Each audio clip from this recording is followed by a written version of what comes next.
नमस्कार, educational news channel पर आपका स्वागत है।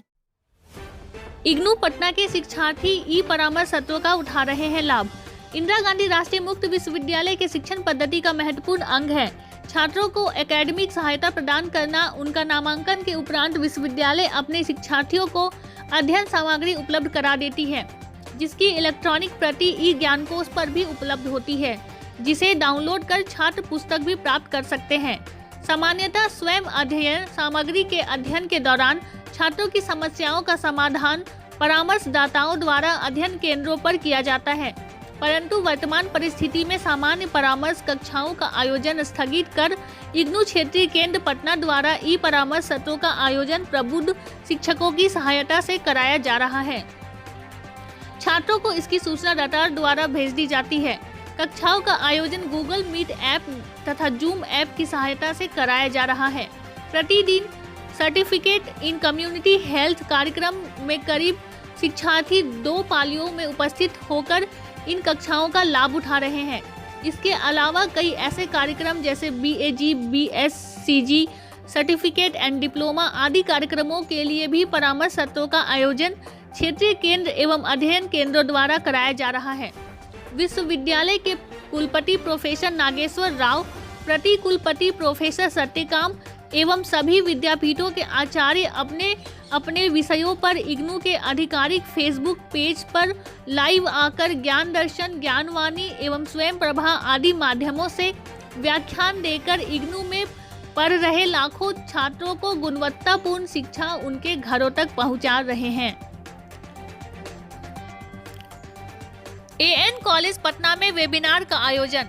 व्याख्यान माला के द्वितीय व्याख्यान का आयोजन शनिवार को आयोजित किया गया। व्याख्यान के मुख्य वक्ता प्रख्यात political scientist, college of commerce, arts and science के प्रोफेसर अरविंद आदित्यराज थे। अपने व्याख्यान में प्रोफेसर आदित्यराज ने विस्तार से कोविड-19 के विभिन्न आर्थिक एवं राजनीतिक पहलुओं की विस्तार से चर्चा की।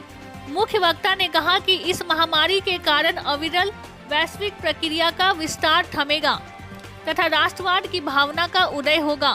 हालांकि अब वैश्वीकरण प्रक्रिया का विस्तार बहुत दिनों तक रोका नहीं जा सकता है, परंतु यह निश्चित है कि वैश्वीकरण प्रक्रिया के जो तरीके अपनाए गए हैं उस तरीके की काफी आलोचनाएं होगी।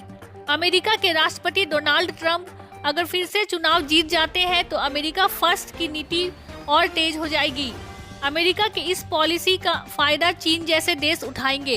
कोविड-19 के प्रभाव सभी देशों पर सिर्फ स्वास्थ्य संबंधी ही नहीं बल्कि राजनीतिक और आर्थिक भी है। वुहान से वाशिंगटन तक इस वायरस के राजनीतिक और आर्थिक असर दिखने लगे हैं। कोविड-19 खत्म होने के बाद अमेरिका और चीन में स्वास्थ्य, सतत विकास, जलवायु परिवर्तन जैसे विषयों पर गंभीर मतभेद बढ़ सकते हैं। हालांकि इन मतभेदों के कारण ही वैश्विक की प्रक्रिया निरंतर रहेगी। प्रोफेसर आदित्यराज ने कहा कि इसमें कोई शक नहीं है कि कोविड-19 के कारण सभी देशों को आर्थिक कठिनाइयों का सामना करना पड़ेगा। आज विश्व के सभी देश आर्थिक शक्ति के कारण ही राजनीतिक शक्ति प्राप्त करते हैं। कोविड-19 के कारण व्यापार, विदेश निवेश बुरी तरीके से प्रभावित होगा। उपरोक्त व्यय में काफी कमी आएगी। इन सभी वजह से मैन्युफैक्चरिंग भी प्रभावित होगा।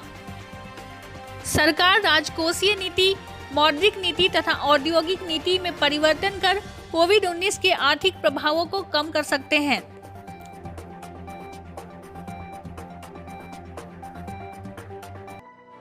ऐसे ही जानकारी के लिए बने रहें हमारे साथ, देखते रहें एजुकेशनल न्यूज चैनल।